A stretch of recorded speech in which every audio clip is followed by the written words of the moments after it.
K-pop so worldwide metalheads, this is Jaime and Fuego for Heavy Metal Television, and I'm so stoked because we are getting to speak with, for the network, one of my favorite guitarists of all time, a fellow Virgo rocker, man. This is Jeff Loomis. You know him probably most from Nevermore, but he is currently tearing the world to shreds with Arch Enemy, and pleasure to have you with me, man. Thank you very much. Thanks for having me, man. Damn right, dude. Appreciate it. Yeah, so it's ironic because almost 10 years ago, I was at this very venue, the Marquee Theater, watching you and Arch Enemy play. This was right after Godless Endeavor had come out, and yeah, I've been a fan for a while, man, like I said. So. You know, I knew I recognized this place. I just can't believe that it's been that long, and time kind of really flies. So that's cool, though. Yeah, but I mean, so being label mates, you guys are probably obviously acquainted long before that, I'd imagine, right? Yes, yeah.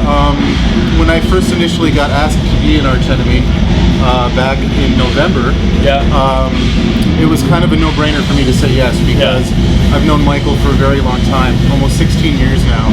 Fellow virtuoso. Well, he's an amazing player, you know, and I think we've just always stayed in touch over the years, and it was, you know, easy for me to say yes, because he's a fantastic person and an excellent guitar player, and I'm a big fan of Arch Enemy, so I'm really, really happy to be here. Nice.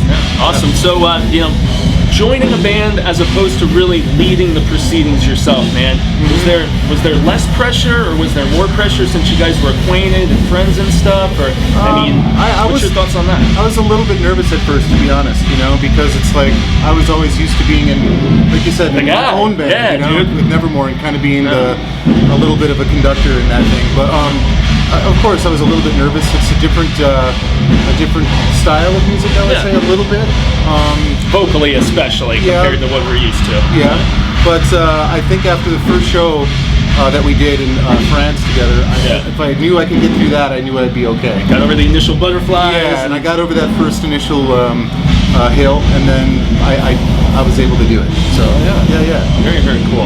So do you kind of prefer, since I know, I mean, with two amazing instrumental records, you know, under your belt, and also great work with Conquering Dystopia, do you really enjoy, I mean, having a vocalist more, or is it more challenging letting the guitar do all the talking and having that drive an arrangement forward? It's two totally different things, you know what I mean? It's when you're doing something totally instrumental, it's very hard to keep the crowd interested, engaged, you know what I mean? So two totally different things, really, and I do prefer being in a vocal band, though. Really? For me, it's more ebb and flow, room for the guitar to breathe, as opposed to being at the forefront constantly. Each instrument has its part, you know what I mean, in time. I do enjoy the instrumental thing as well, too, but, you know, for me, I don't know, I like being where I'm at right now. Yeah, well, you're in a good place, man. And so I guess the real pressure perhaps might be, you know, there was whisperings initially of being involved in the creation of a new record.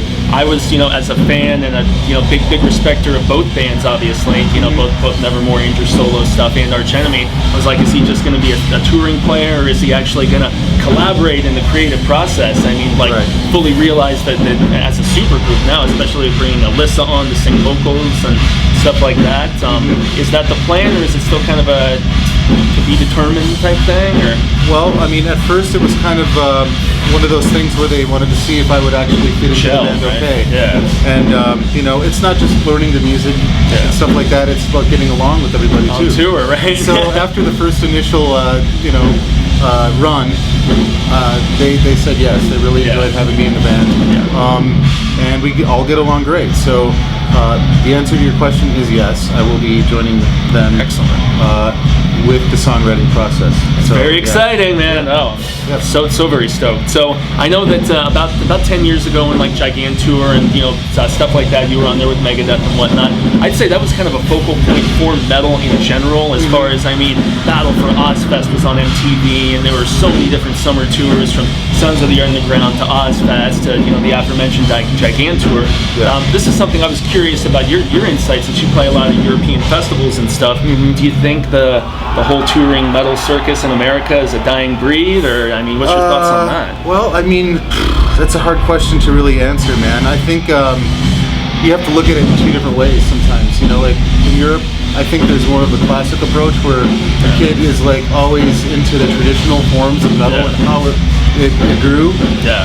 In the States, sometimes it almost seems like it's like what's hot now is what's popular. Yeah, and the whole memory span and seconds being measured. Yeah, man. So I don't know. I guess we're trying to keep it alive. You know, everybody's trying to keep the whole metal scene alive. You know, it is what it is. You know, it's two totally different things. I think, though, from the States to Europe. Yeah, yeah. Cool. That's what I see. Yeah. Awesome. Well, let's hope it can keep going and keep things alive. And there is one group that everybody would love to see alive to some form. And I guess this question is inevitable with how powerful and amazing all of the Nevermore work was, man. I mean, there's a reason Mark Morton referenced the River Dragon has come in one of his Guitar World columns, man, because that is just one of the finest arrangements you've ever done. Well, Mark's a great dude, man. Yeah.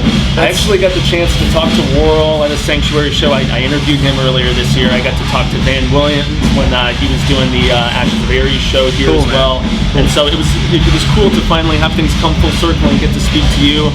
I don't know if it's a sore subject, so I won't press you on the entire thing. But I mean, do you see ever actually getting something like that together? If because obviously, like you said, it's about people being able to coexist and create together. That's true. That's true. We had a really long run as a band. An amazing run. 18 years or something like that, and who knows? I mean, maybe one day we'll see. It's like everybody that was in Nevermore, including me, is now doing something else musically. Yeah, so that's something good. That's good. Yeah, that's always positive. Really happy to see Worrell and Lenny, doing Sanctuary thing. Yeah, because you played briefly when they reunited, correct? I did. Yeah, when I first moved out to Seattle, I first joined Sanctuary. Yeah, and then I broke up. After the reunion too, you came together for a few shows. Maybe a few shows. Just a couple. Yeah. But time will tell with something like that. Maybe there's a chance we'll do another record one day. I just try to stay positive about the whole thing and just really think about the good times that we had. And I'm really happy that people really love the music still. You touched me with the creativity, man. Timeless metal. I think it's good stuff. I was talking with Jim, about just this godless endeavor and how that record in particular, that was the one that got me into you guys. 10 years a good ago. record. Very solid record. The title track especially is possibly one of the most magnificently arranged, just progressive and ebb and flow. And so, I'm very excited to see what you can create working with Michael, man. Thank you very much, man. Cool. I appreciate that. Thank you. So I'm going to extend a grande gracias here to Mr. Jeff Loomis, because he's got more important things to do than talk to us. He's got to go rock some peeps' faces. Yep. So once again, thanks so much for speaking with us for Heavy Metal Television, man. And we will see all of you metalheads next time. And until then, adios.